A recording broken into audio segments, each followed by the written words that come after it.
In last week's episode, we visited Chena Hot Springs and then headed down to Fairbanks. In Fairbanks, we stayed at Pioneer Park. We saw the pipeline, boondocked, and of course, ate some good food. And this week, Denali. All right, now say it. Okay. Bye-bye, boondocking spot. On to Denali. Yep. This one was a lot better than the last one. Still had some bugs, but nowhere near that pond. Got a little steep incline to go up, but luckily there's enough of a landing pad where I don't have to be going 80 miles an hour coming out of the gravel.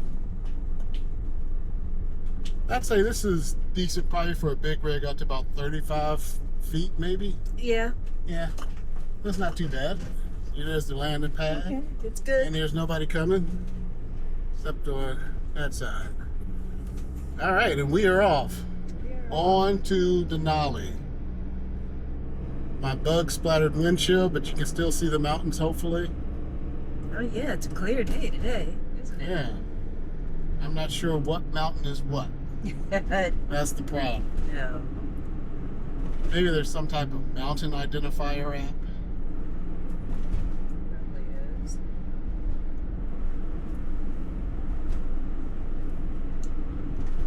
At least we have the windshield camera on today, so. If we almost hit any moose, we will be able to show it. Yeah. It would have been a beautiful picture yesterday, but didn't have the camera set up.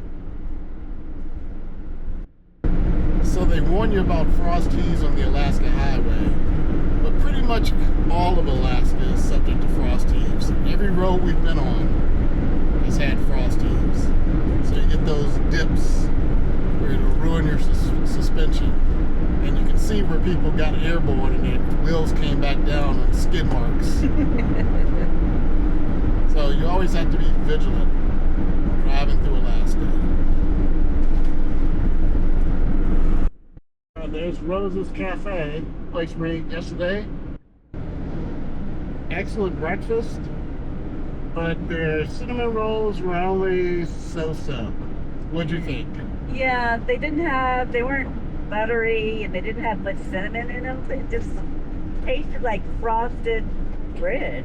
Yeah, frosted bread. And the cream cheese frosting had this weird orange flavor. Yeah. I didn't care for it much. I mean, it tasted pretty good. I mean, yeah. I mean, it was an orange flavoring thing, but all right, where are we going now? I don't know. Aren't you the navigator? Aren't you supposed to be? Oh, I just thought we would be straight on this road. No? I don't know. There's just a bunch of different things here. I didn't want to take a chance. Yeah, you go straight. Okay. Let's see. We have a little bit more than half a tank. Yeah, these are 3 bears. You get gas. Get gas, yeah. Always get gas.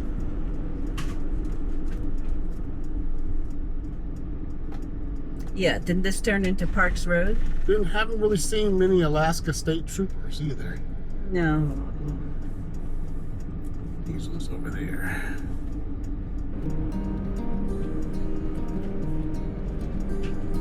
Sporting goods, groceries, fresh produce, 3 bears. On the way to Denali, we stopped at a few viewing points, this being the most spectacular.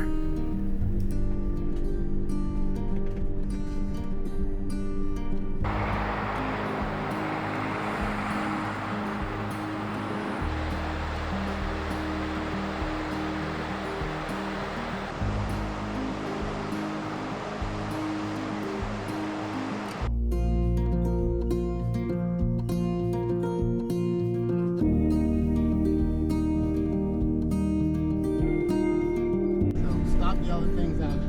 Okay.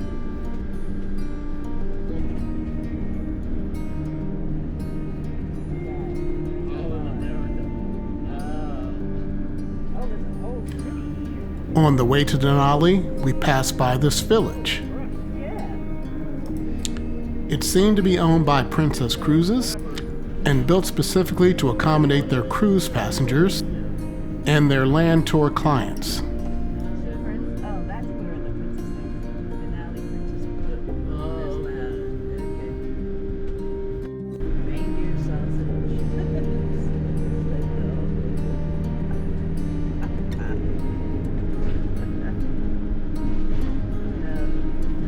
Rice.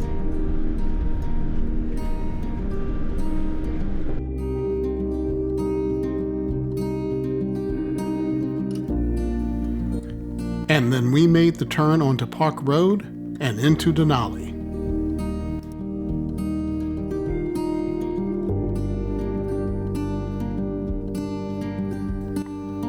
And just like the Progressive ad, Janetta becomes the official photographer for all the strangers we encounter.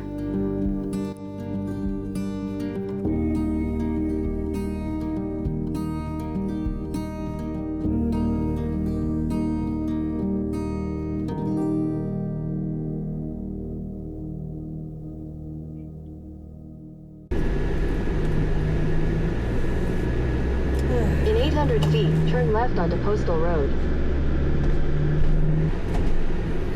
Visitor Center campus.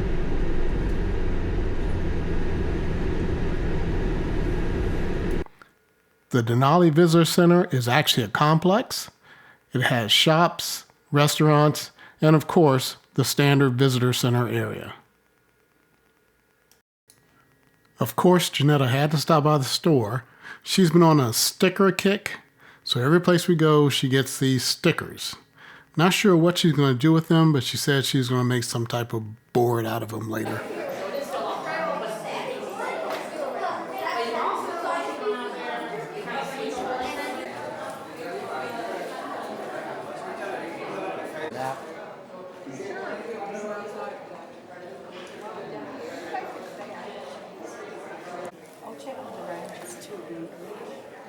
Say on a clear day, you would see.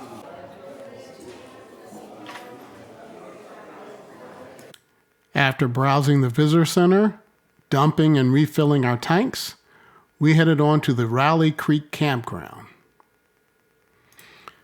Being a national park, it is of course dry camping, so we had to make sure we were well prepared. Our tour wasn't until the afternoon, so we started off the morning with a little walk down to the Raleigh Mercantile. Unfortunately, all during the workday, you hear this, chainsaws. So it's not very peaceful here, but it was nice this morning, and it's nice after about 6, 7 o'clock. And when we got back to the campground, who should be paying us a visit? Bullwinkle moose, minus the antlers. All right, so we have a moose sighting in the campground. All right, Denali, you've given me something. I am using a 70mm lens here, so even though it looks like I'm too close to this moose, I'm actually pretty far away.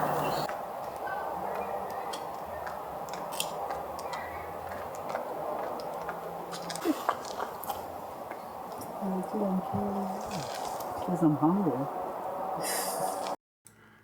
And even Bullwinkle is interested in taking a look at our LTV.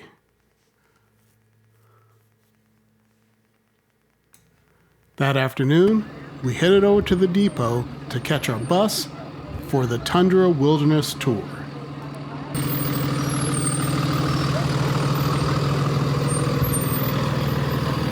Valentine, too?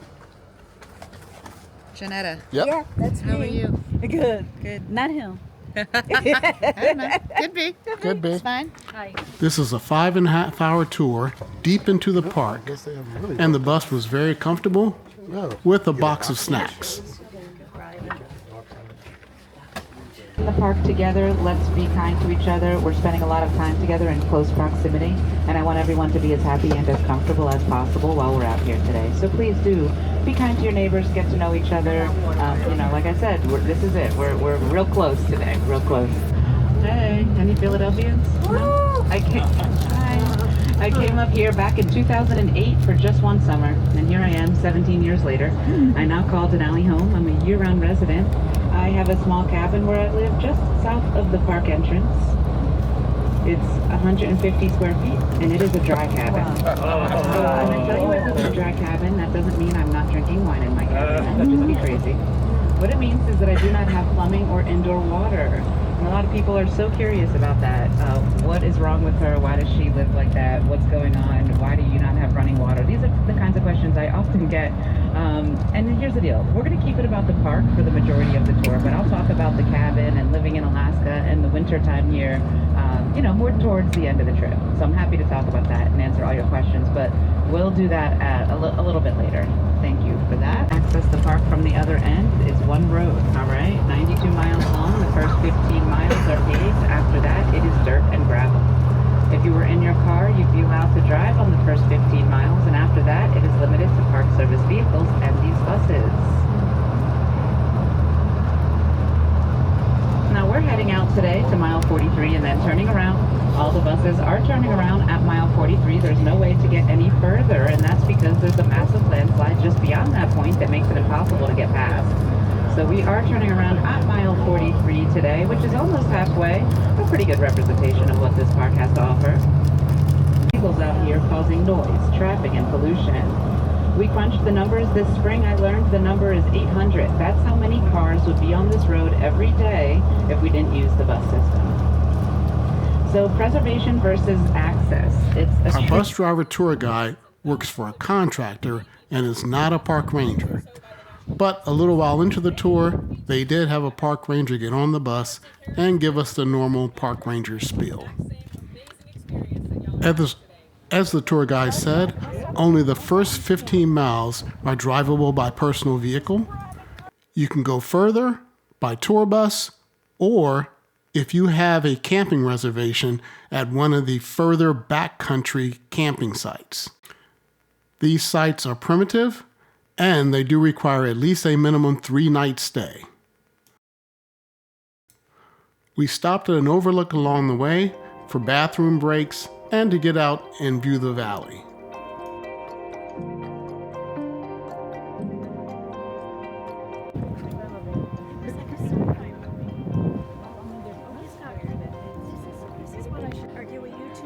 Yes, we are YouTubers. Travels with Darren and Janetta. So we do cruises, flights, just everything.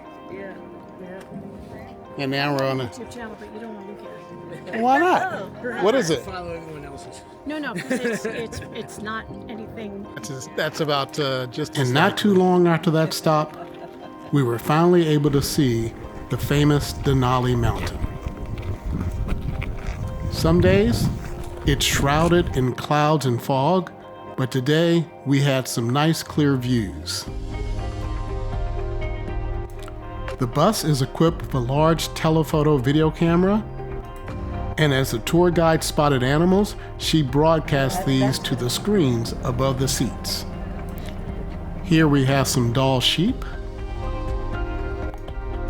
Even at 400 millimeters, I struggled to get good pictures of the animals.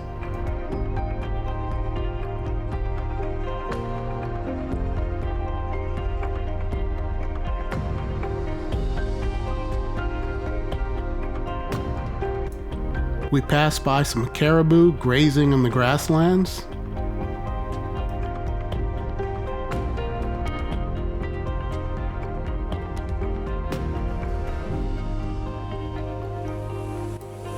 And a nursery pod of elk.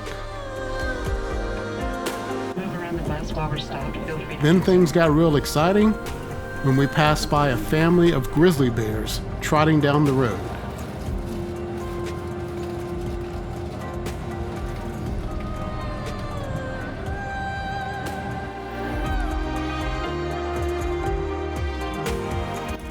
There was no room to set up a tripod, and video with a 400 millimeter telephoto lens would have been awful. So I just settled for still pictures.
and then Bullwinkle Moose with the antlers. See his antlers.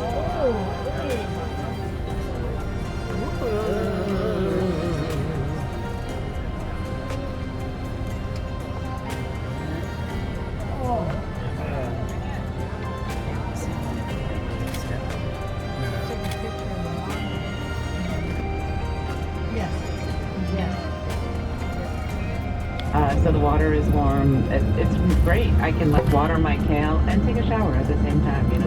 Maximize your time out here in the summer months. And then I have an outhouse for everything else. The question, do I use the outhouse in the winter? And the answer is yes. You don't stop having to go to the bathroom just because it's cold out. Now I'm not bringing my phone and scrolling or anything. And there's an employee housing area where I can do my laundry before and after work. So that works out nicely. And then in the winter, I'm really reliant upon my community. I have a lot of really great friends and neighbors that invite me over to take showers and do laundry and, you know, wash my hair, things like that. So I'm able to, you know, my water needs are met. It might not be a straight line to get there. It can be a little challenging, but I do have my water needs are met, and it's not a lifestyle for everyone. That's for sure. It's challenging. But here's the thing, it's not necessarily the things we saw that make this park so special, but rather the things we didn't see. Again, we were out there for 5 hours. We didn't see any litter, we didn't see any traffic jams or sidewalks or tall buildings. 5.5 hours went by very fast. We saw a lot of beautiful scenery, Denali, we saw moose, we saw bear, we saw caribou, we saw elk. All in all, a great day in Alaska. Thank you for traveling along with us so far. Next week, we'll be heading to Talkeetna. We'll see you then.